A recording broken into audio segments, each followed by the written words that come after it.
Hello and welcome to the Guitar Hacker. Today we are going to talk about a First Act ME301 guitar and First Act guitars in general. On the Hack of the Day, we're going to talk about headstock tuners, compare a bunch of them, and compare them to other kind of tuners too. And then we're going to come back and see whether we've been able to resurrect this tortured beauty. And afterward, if it is not resurrectable, we will turn it into toothpicks or firewood. That's all today on the Guitar Hacker.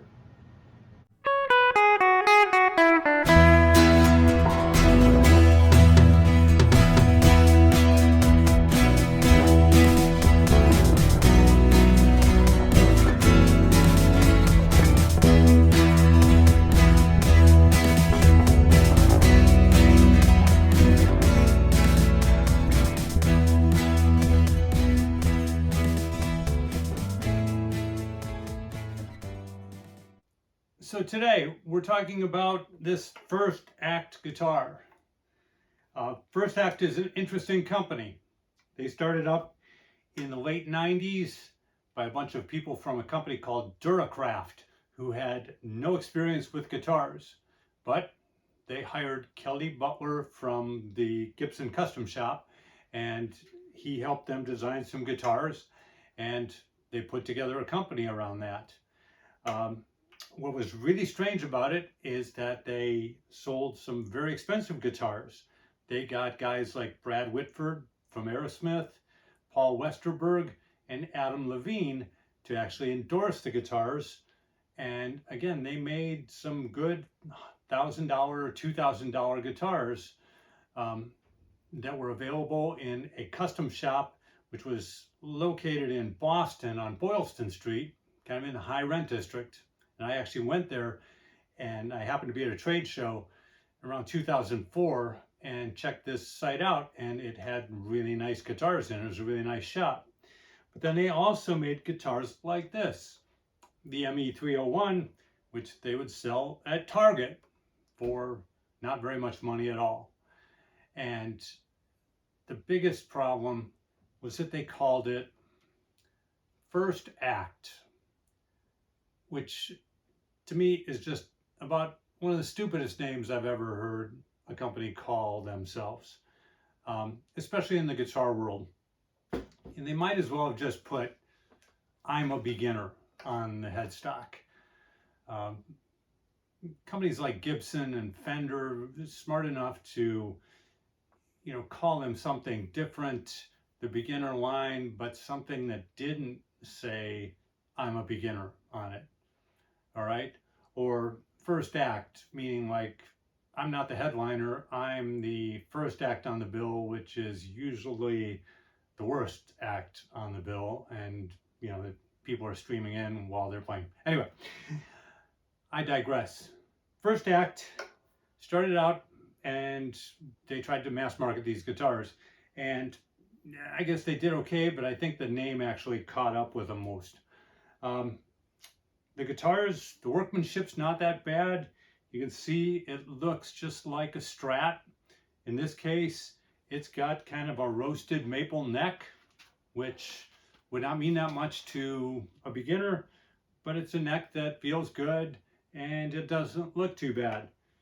Looks like a Strat. The pickguard is kind of strange, but it's not totally stupid looking or anything like that. And in this case too, I've checked out the electronics and they seem to work fine. But in this case, the neck is not good. It's got a definite bend to it. It's got intonation problems where if I play an E, I haven't tuned it up for a while, I might get it in tune, but then I play a G and that G is way off from where a G should be if I put a chromatic tuner on it. We'll be talking about tuners in a few minutes on the Hack of the Day. Anyway, so this thing needed some work, needs some help. I am going to take a look at it and try to adjust the truss rod or do whatever I can, change the action a little bit, lower the saddles. So we'll see what happens with that. But now it's time for the hack of the day. Let's go to talking about headstock tuners. Okay, this is the hack of the day. Today we're looking at headstock tuners to try and solve that problem with this first act guitar I've got right here. And we've got 5 tuners here, an IntelliTouch combination capo and tuner, an Ernie Ball headstock tuner, a Korg, a Snark, and a Best Choice Products, which is a cheap Chinese one that came along with another package that is going to show up on a different episode. We also have Guitar Tuna here, which is free for a standard 6-string or 4-string bass tuner. If you want a chromatic tuner, you have to pay a subscription price. It's a great tuner, and it shows you exactly how far off or on you are from the note you're looking for. But anyway, when I hit these, I've got this string, the E string, pretty close to in tune. You can see these things light up green at various degrees. They're all a little bit different, but it's not too bad. And if I hit a G, you look and it's seriously sharp on all of them. So it's definitely got a problem there. My own personal opinion on these tuners, I really like the Snark and the Korg the best. The Ernie Ball, I don't think, it's got a great display. It's wonderful, and it has different modes, but I don't think it picks up the lower strings as good as the others do. And the IntelliTouch, I think, is just kind of picky, and it won't go green until you get it exactly perfect, and it's kind of infuriating. But again, the Snark and the Korg are great, and the BCP is actually a usable tuner. It's really cheap. If you want something for nothing at all, the Guitar Tuna is great for a 6-string tuner, and gives you in-app purchases, bugs you a lot, but it'll help you tune your guitar just great. And that's the hack of the day. Hi, we're back with our first act ME301 guitar and its intonation problem. I moved the saddles around. I was able to get it intonated correctly at the open string and the 12th fret, tuned right, and on the 3rd and the 5th fret it was still very sharp. So it's just not right. There's some other problems with the guitar. It's got a bow in the truss rod, and I moved the truss rod a little bit. I was able to tighten it just a little, and then it wouldn't move anymore. Was able to loosen it okay. So there's some things I could do. I just don't know if that's really going to make that much of a difference. It really wouldn't normally on the intonation on different frets. So I'm just thinking it's not worth the time to really spend any more time on this guitar. So I think that we are going to try to find some other use for this guitar other than playing music. So why don't we go to that part of the show? As most of you folks know, we're trying to figure out what to do with this first act guitar, and maybe it'll also give us an idea of what to do with future first act guitars that we get. And so I came up with the idea, especially being that the Olympics are going on right now, of a new Olympic event, axe throwing. As a matter of fact, there's some alliteration we could probably make with the first axe throwing. But anyway, yeah, we're just wondering how far this would travel if I swing around and give it a good fling. So anyway, that's what I'm going to do. I'm going to take this guy. I've stripped it of everything that might hurt me as I throw it, and we're gonna see how aerodynamic it is. Okay, so here we go.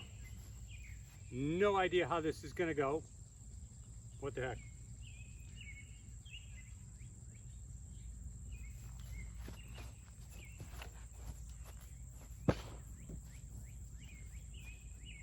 It was a good toss. It was a good toss. Not my best, but it was a good toss.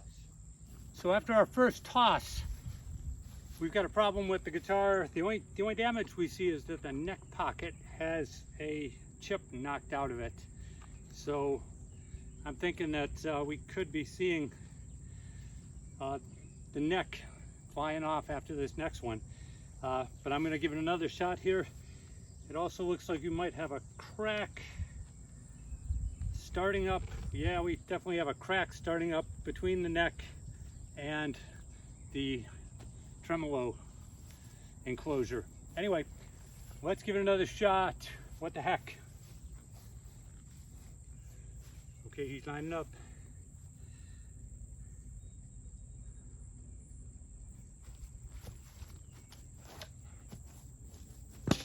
Oh! Well, looks like that was the last act for this first act. But the neck did survive. That roasted maple neck is still in one piece. No frets even flew off or anything like that. And the 4 neck bolts are still there good. So anyway, interesting research on this guy. So I think that's the end of the of this as an Olympic event right now, unless we want to glue it back together. Anyway, that was fun. Well, I found a use for that first act guitar neck. I had a bamboo pizza peel that was too short, and now makes a perfect extension. This one's going in, caramelized onions and mushrooms, Alfredo sauce, and mozzarella. Oof. Here it goes. Worked pretty good. Well, thank you for watching The Guitar Hacker. And that's the last act for this first act. Remember, folks, take care of each other, look out for each other, no matter what side of things you line up on. Remember, we all want the same things at the end of the day. A nice guitar and a cold beer. Take care now.